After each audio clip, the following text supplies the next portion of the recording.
There's no time for us. There's no place for us. What is this thing that builds our dreams, yet slips away from us? Who wants to live forever? Who wants to live forever? Ooh. Hello everyone, my name is Ian Garcia, this is Devotional Criticism, and welcome back to the New Movie Diary. This is a cinema criticism series in which I review recent, new, and up-and-coming film releases and attempt to give you the straight facts about them, in my humble opinion. Well, we're creeping up on the Valentine's Day weekend, aren't we? And as far as fun date night options, I'm actually pleased to say that the two top-line mainstream releases we've got slated up already from this past Thursday's previews doesn't look too shabby for a fun night out, whether you've got a partner or are, like yours truly, just going to try doing my best to be my own boyfriend this holiday. Obviously, horror releases still seem to be leading the pack this early in the year, and for what it's worth, the slasher Hard Eyes certainly looks like a succulently gruesome time, and whether it's better for people who are feeling a little jaded around this time of intimate and loving year, or is just about the perfect option for a gore-hounding couple is anybody's guess. Or maybe you've caught the trailers for Love Hurts in the last few months, which looks like it could scratch about the same itch for the singles crowd and couples alike who go more for those kinds of gnarly type of brawler action movies, made all the more especially tantalizing in that it's serving as a star vehicle for the delightful Ke Huy Quan, and really the first proper and promising looking star vehicle for that actor following all the pomp and circumstance following his veritable rebirth when he starred alongside Michelle Yeoh in the critical and commercial hit Everything Everywhere All at Once. Time will tell if this new film can make good on cementing Kwan as a new comedy and action star. But it's more of an off-the-beaten-track week for me. I feel like I've done a decent enough job covering mainstream releases so far this past January, and am ready to turn my attention to the foreign and more independent crop that's going to be picking up more and more steam in the first half of the year, with some key highlights right off the bat being, on the one hand, Jazzy, which went to VOD last weekend. This is a coming-of-age drama focused on Indigenous women, serving as writer-director Marissa Maltz's follow-up to The Unknown Country, starring Lily Gladstone,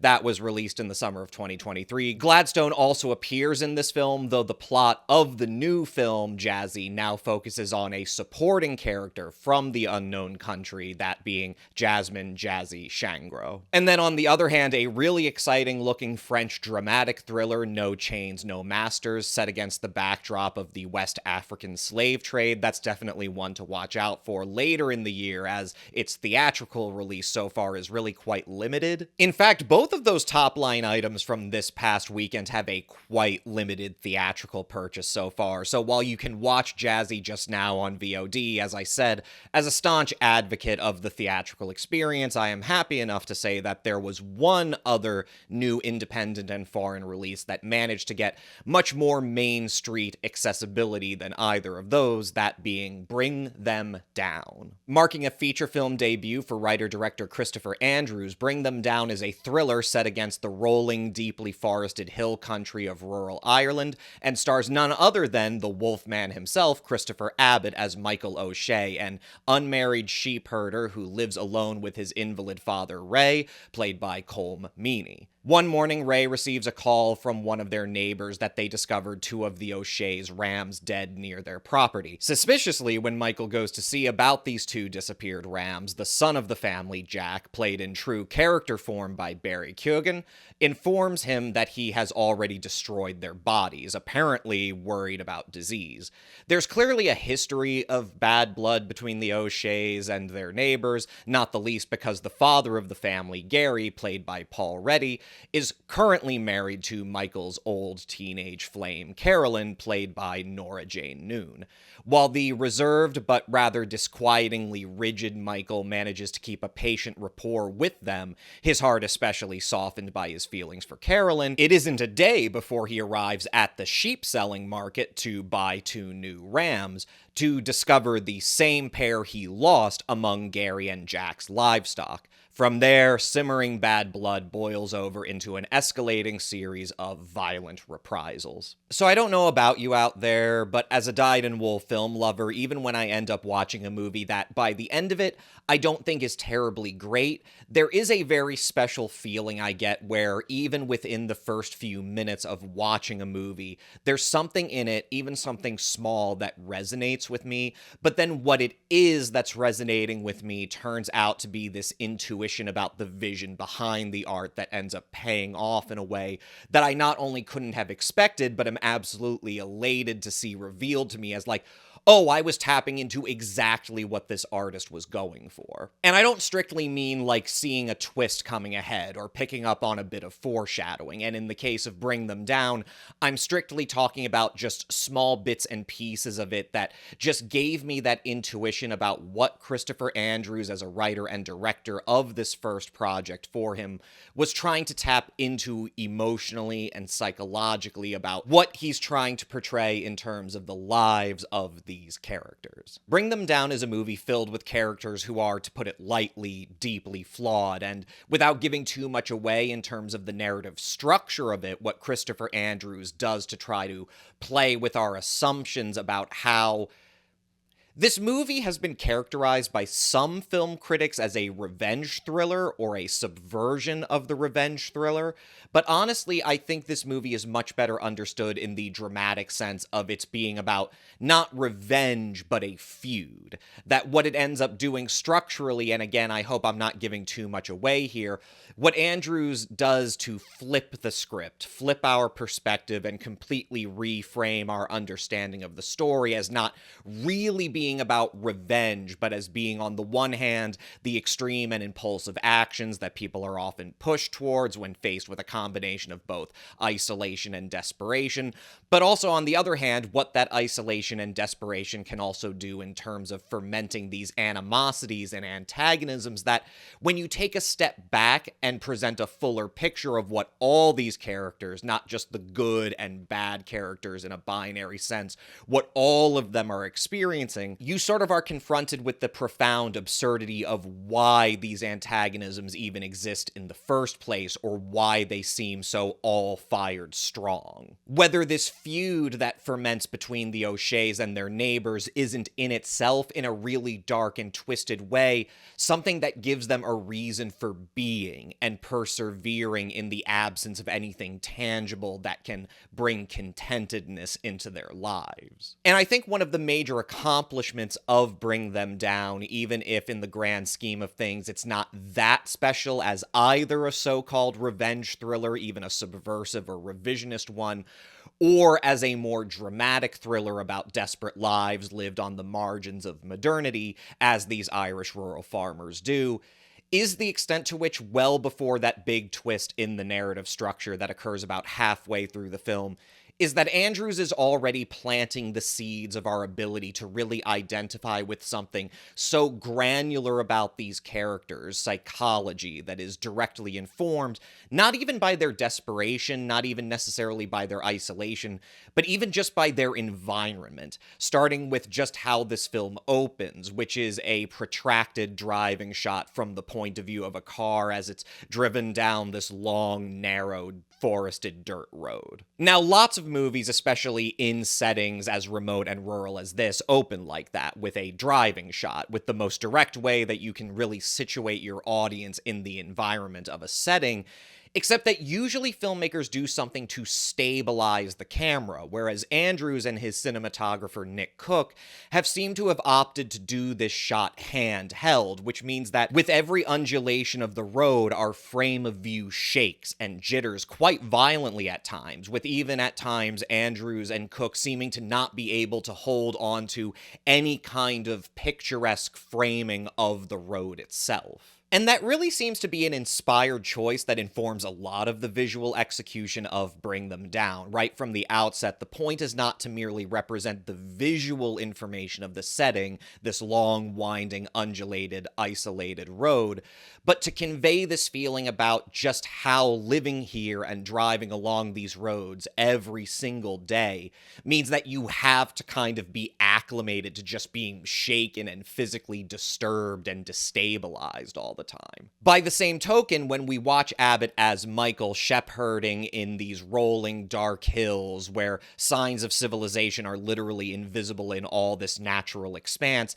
Andrews and Cook's photography is beautiful, but it rarely is picturesque. Their natural photography really is more naturalistic. And to put an even finer point on it, thinking about it now, I'm hard-pressed to remember if Andrews and Cook really do what filmmakers, both mainstream and indie, are often want to do when making a film in an environment like this, which is to include basically any photography at all that is strictly representing the nature of the environment, which is to say, simply looking upon aspects of the environment for the pleasure of looking on it. And it's in those moments where I'm watching Abbott as the lonely, rigid Michael alone among his flock, crossing over these hills that he must have crossed over millions of times before, and notably struggling. Again, he's not ever going for a stroll, just as the roads are these uneven, destabilizing rolls. Every step Michael takes has to clearly be so deliberate and considered, because while at an outward glance, everything seems to be rolling and fluid, and even in actuality, these beautiful hills are very difficult to cross and very uneven and constantly destabilizing. You really do need to have your wits about you. And it's in moments like that where I become impressed by what Andrews is doing in terms of trying to pull his audience as decisively as possible away from the pleasure of seeing rural Ireland and to really feel it the way the characters feel it, which is not as potential tourists reading a travel brochure or watching a BBC nature documentary, not as people escaping and imagining being in all that natural beauty, but as the people who actually live there, where this environment, apart from how hard it is to live there, apart from how much work it takes to live there, but who simply have to deal with its vast, wild, uneven terrain every single day of their lives. And so I have this percolating sentiment about what Andrews is doing without quite being sure of it, only for this very inspired moment to be shown between Gary and Jack, where Jack is just asking his father, if you could go anywhere else, pick anywhere else to live, where would you go? And Gary says he'd like to go to Holland, of all places, and when Jack asks why, Gary just says, it's flat. I don't think there's a hill in the whole place. And that is exactly the sort of feeling I kind of love the most when I'm watching a movie. Not when I see something in the plot coming a mile away, but when just something the filmmakers are achieving because of techniques in cinematography or sound to complement the performances of the actors, when I feel something coming a mile away and get to have that realization, okay, wow, yeah, I'm really on the same wavelength with this artist's vision of what he's trying to achieve, the emotional and psychological story he's trying to tell. And to be honest, that sort of resonance goes a long way with Bring Them Down, because whether you're looking at it as a revisionist or subversive revenge thriller or as a dramatic film about a feud, there are some areas where I think Andrew's script is decidedly wanting in terms of giving us a credible sense of the plot, of where this escalating series of reprisals goes. In particular, there is a very decisive action that Michael takes right before we get to the sort of halfway structural twist in the narrative that, even with the foreshadowing that Andrews gives us, just doesn't feel particularly psychologically credible, appears to be just too extreme and spectacular and gratuitous, and if I'm being completely transparent, it did basically keep me riding this line of both being taken in by everything that Andrews and his team were doing right in terms of getting us to really feel the story through the eyes of these characters, and then taking me out of it in terms of feeling like Andrews was just really overplaying his hand in certain respects. But in that balance between what works about Bring Them Down and what doesn't, and especially with a stacked cast of stellar performances from Abbott and Reddy and Noon and Meany, and last but not least, Coogan in another one of these definitive character parts that he's carved out for himself as kind of a definitive modern player of our time to portray these very specific kinds of warped young grotesques that we've seen him succeed at portraying in everything from The Killing of the Sacred Deer to The Green Knight to Saltburn and The Banshees of Inisherin, which in the latter case especially, I think you could make a good argument that Andrews' Bring Them Down is a properly Joycean answer to the kind of labored satire of Martin McDonagh's film. I really do like that after the film that does exactly what Andrews and his team decided not to do, to not play into the picturesque travelogue look of Ireland in particular, but also, rather than telling in retrospect this kind of glib allegorical story about longtime friendships suddenly coming apart for seemingly no reason, instead portraying something much more socially realist and germane to human experience, which frankly seems more honest in Bring Them Down, which is just the idea of two sets of neighbors who, in the parlance of our Fenian neighbors across the Atlantic, just kind of act like proper cunts for no good reason. Bring Them Down, I think, also works on that level, as at the very least a more astute companion piece or rival to The Banshees of Inisherin. And once again, going to plug Nick Cook's wonderful cinematography in this, especially some of the nighttime photography where he and Andrew seem to have opted to shoot almost entirely with natural light sources, which results in this portrayal of scenes where you sometimes can see or make out so little clearly, where it's even sometimes so difficult for Cook to get the content of the image into a critical focus because of how shallow the depth of field needs to be at that low light a setting. That what we see, especially in one very tense sheep rustling scene, the lack of clarity and the sort of disorienting blur of that trace amount of light flickering and dashing and making streaks across the screen. What that creates in the image becomes basically the aesthetic point of the shot, being very reminiscent, to me at least, of the works of Philippe Grandrieux, where the way light plays and the texture of a shot that isn't in critical focus is so much a part of establishing and maintaining a mood of how you relate to the story at a purely emotional and psychological level. So that even again, in the sense that Andrew's script kind of overplays itself at certain points, those sorts of shots, that way of shooting it, it doesn't make it surreal, but it removes everything just enough from our established preconceptions of how we watch a movie, so that we are seeing these disorienting images that we feel sort of removed enough into another world, that it at least starts to justify aspects of the story that feel a little wanting, feel a little overplayed, feel a little lacking in their own verisimilitude or psychological realism. It's in those nighttime scenes and the way that Cook and Andrews shoot them that you realize more intimately that this is a movie in which the characters are often very emotionally and psychologically credible because of how Andrews and Cook shoot the world and present the world around them, which then informs their interiority. This is the world acting upon them at the most granular level of its very nature, but it is not then, so to speak, a movie that is supposed to be taking place in a world of psychological realism. There is an aspect of this story, just like The Banshees of Inisherin, that is not so much surreal as it is purely allegorical, and the way Cook and Andrews shoot those night scenes goes a long way in terms of reinforcing this idea that as the violence escalates, we are being pushed further and further into this kind of removed, elevated, allegorical realm where the characters themselves are retreating as this feud escalates, and quite frankly, as the feud escalates, they themselves, again, are just kind of losing track of just all basic sense. Like, again, why are we acting like such cunts to one another? These are problems that are easily resolved. Why are we being such pricks? Between what works about it and what I feel is either overplayed or underdeveloped, I'm still prepared to recommend Bring Them Down as a very entertaining and emotionally captivating dramatic thriller, so I'm giving it a kind 3.5 out of 5. Highly recommend checking it out. With that, I'm signing off. Thank you so much for sticking through this review, and don't be a stranger to sounding off in the comments. What did I get right? What did I get wrong? Other than that, please share, like, subscribe, bell, yada yada. My name is Ian Garcia. This is Devotional Criticism, and this was the new movie diary. I'm going to catch you guys next time.